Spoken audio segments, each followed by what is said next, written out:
أعزائي متابعي عدي وشوت في كل مكان، أهلا وسهلا بحضراتكم. كل سنة وأنتم بألف صحة وألف خير، وكل سنة وأنتم طيبين. النهارده 5 رمضان، رمضان بيجري بينا يا جماعة، بيفتح سبرنت جامد جدا جدا جدا. طيب تعالوا نقول لكم النهارده اللي موجود على الساحة الرياضية سريعا قوي من داخل جدران نادي الإسماعيلي، والجماهير متضايقة جدا جدا من الإدارة، وأيضا في محامي رفع قضية على نادي الإسماعيلي عشان مجلس الإدارة يمشي. في اضطرابات كبيرة جدا جدا داخل جدران نادي الإسماعيلي، والحيرة داخل الجماهير دلوقتي ومش داخل مجلس الاداره مين المدير الفني اللي جاي لنادي الاسماعيلي. الجماهير منقسمه بين اثنين، حمزه الجمل وايمن الرمادي، وكلاهما اسامي كبيره جدا جدا جدا يا جماعه.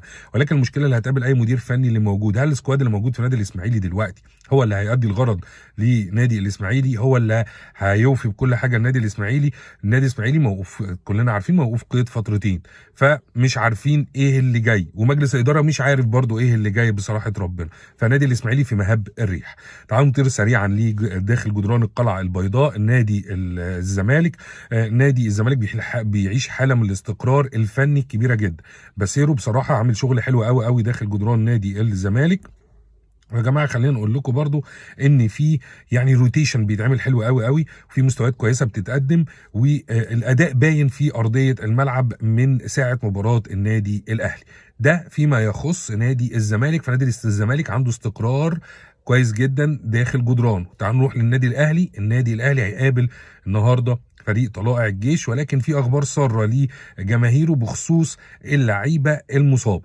انت بتتكلم في علي معلول، بتتكلم في ياسر ابراهيم، في طاهر محمد طاهر، في يحيى عطيه الله. خليني اقول لكم بعد مباراه طلائع الجيش في الغالب او قفشه طبعا 5 في الغالب هيرجع الاربعه من الخمسه. يعني هيبقى فاضل ممكن طاهر محمد طاهر هو اللي هيبقى فاضل.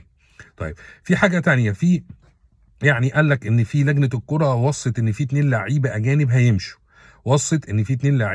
هيمشوا، فالكلام كله بيحوم قصاد حوالين الاثنين مين؟ رضا سليم ويحيى عطيه الله.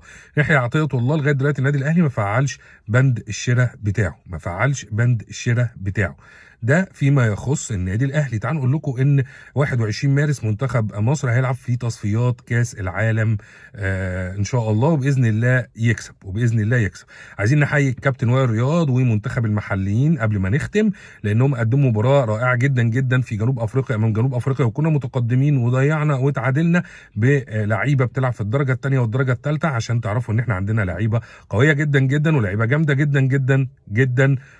يعني نقول لكم صباح الفل، واستنونا في اخبار تانية. حابين اقول لكم اخبار سريعه جدا جدا، وان شاء الله باذن الله عندنا اخبار يعني كالعاده زي ما انتم متعودين مننا، ولكن استنونا هتلاقونا. وكل سنه وحضراتكم طيبين، وما تنسوش تدوسوا لايك، تشيروا الفيديو، وفي نفس الوقت يعني تخشوا على قناتنا على اليوتيوب والتيك توك، هتلاقوا كل جديد عندنا على عدي وشوت. دعمونا، احنا نستحق دعمكم واعتقد ذلك.